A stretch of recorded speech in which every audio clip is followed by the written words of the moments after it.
Good evening, lacrosse fans. This is Rocco Gradano reporting for the Lacrosse Radio Talk Network in lacrossepress.com and the Philadelphia Wings fan club. With me right now, I have none other than the big cat, Kevin Crowley. Kevin, first of all, welcome back to Philly, my friend. Yeah, thanks for the welcome. It's been an awesome couple weeks here.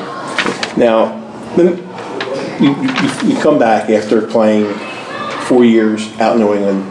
The team moved unceremoniously, we'll say. What was the feeling of the players when you're finding out just moments before it happened?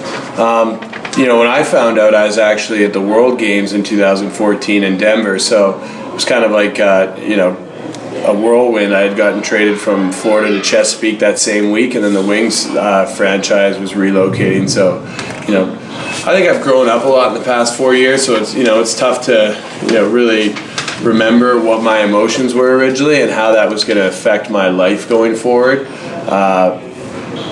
But couldn't be happier to be back, and I've called this place my home for the past 7 years, and excited to be back here playing in front of the fans. Right, yeah, because when that happened, a lot of fans were upset about the move. They didn't understand it, but I think a lot of them were more upset of they didn't get a chance to tell the players good luck and thank you, because nobody expected it, because up to the last moment they were still collecting money for season tickets. So it was kind of a shock.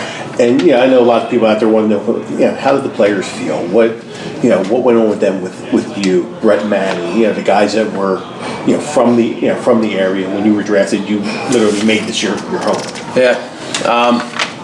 Like I said, it was that was a time during the World Games, so the emotions were, I was kind of focused on just trying to win the Worlds for Team Canada, and then I was going to address it. And, I don't think I ever realized how much, like I said, it would affect my life, and little things, being able to do the radio appearances and getting to know, certain people in Philadelphia who, have helped me out in my network along the way using that Wings connection.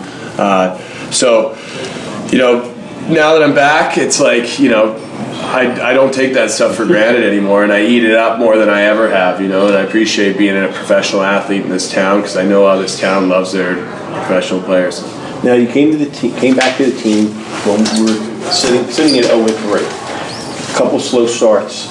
What do you see now, being here for the last two games, the slow starts? What is happening there? Are the guys just maybe squeezing the stick a little bit too hard and just trying to push things a little too quickly? Or I think, I really do think the boys are still learning to play with each other. And, obviously me coming into the lineup 3 games in, having not had those training camps, I think there's another adjustment that has to take place. And, I think we've shown signs that we're getting better every game, and as we say in the locker room, we feel we're really close. And I think a team that's our backs are against the wall this early in the season. So in terms of seeing what a team's made of, I think this weekend and every game going forward is really going to reveal our character. Now the power play has suffered drastically, 2 for 17. What do you see that needs to be done? Do we need to get more pressure into the middle? I think teams have done a good job defending us and forcing shots where they want us to shoot from. So, I think we got to do a better job probably scouting their defenses and putting in plays that will allow us to get the shots that we want to take, and ones that their goalies won't want to see. Now, you saw the expansion draft players, coming from other teams here.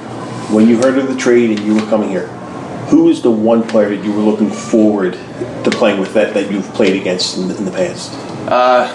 Jordan Hall, hometown. He grew up over the bridge from me at home in Western Canada, and now he lives in Philly. So we've been good friends. He's someone I looked up to when because he was living on the East Coast as a West Coast player and set up his life there. So I spent a lot of time with him, and I looked up to him when I was in college, and I've kind of followed the same path he has. So he was one guy, and then Chris Collins. I can't tell you enough good things about the guy, man. He's always first one out there taking shots for the boys, and admittedly he doesn't get much of a warm up. It's pretty much straight to picking corners with him, but he never complains, and he's more than happy to be out there. So it's great to have a team guy like him on the squad. Yeah, now let's talk about what you do outside of, we'll say, the wings. We won't say lacrosse because it has to do with lacrosse. Your Fusion lacrosse. Right, yeah. So Fusion we started 5 years ago, myself and a former wing, Steve Holmes.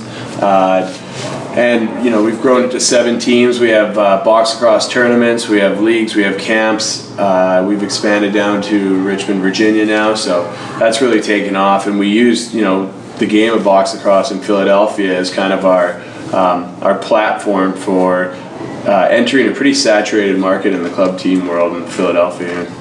Now, during game time, is there a special ritual that you have, like as far as, like, say, pre-game meal, certain type of music you may listen to, as opposed to what you would normally listen to during the regular day? Not the music's really whatever's on in the locker room. I used to be like have a set playlist, but I've gotten away from that a little bit for whatever reason. Probably because I've forgotten my headphones too often, so I like to keep it consistent and just listen to whatever's going on in the room. And I guess, you know, superstition wise, just trying to listen to my body more than ever. And you know, if I feel like eating a handful of peanut M&Ms before a game, I'll do that. If I feel like eating a light salad before the game, I'll do that. So it's really just, you know, how I'm feeling and making myself feel the most comfortable. Now, one last thing, any special training tips for the young kids out there that are just, you know, learning the game and wanting to get a little bit stronger and get their skills up? I mean, you know, every coach is going to tell you to keep your stick in your hand as much as possible and play wall ball. I think for myself personally, especially at this point in my career, watching a lot of film has been really beneficial to me. And, like, you know, not just watching it for the entertainment value, but like watching full games and watching how individual players play. And I always tell the kids, it's like, listen, you could be sitting at home in bed with a soda in one hand and a slice of pizza in the other, and you're getting better at lacrosse. So, you know, it's not just on the field work where you can get better at this sport. Kevin, I want to thank you for taking the time out. I know you got to go hit practice, get ready for tomorrow night's game. Hopefully pick up that first W. Yeah. Right, thank you again. Yeah. Again, Kevin Crowley, Philadelphia Wings. It's Rocco Granado reporting for the Lacrosse Radio Talk Network, in lacrossetrust.com, and the Philadelphia Wings fan club.